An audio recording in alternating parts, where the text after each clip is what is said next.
Servus, Tarek Nasari, mein Name, und ich möchte mich kurz vorstellen. Komm mit!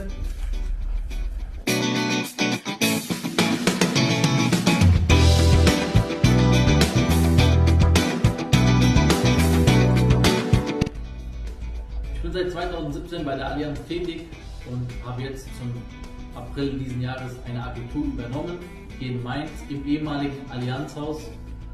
Ich betreue Kunden hier im Rhein-Main-Gebiet, aber auch deutschlandweit, weil ich kann meine Beratung sowohl digital als auch persönlich anbieten.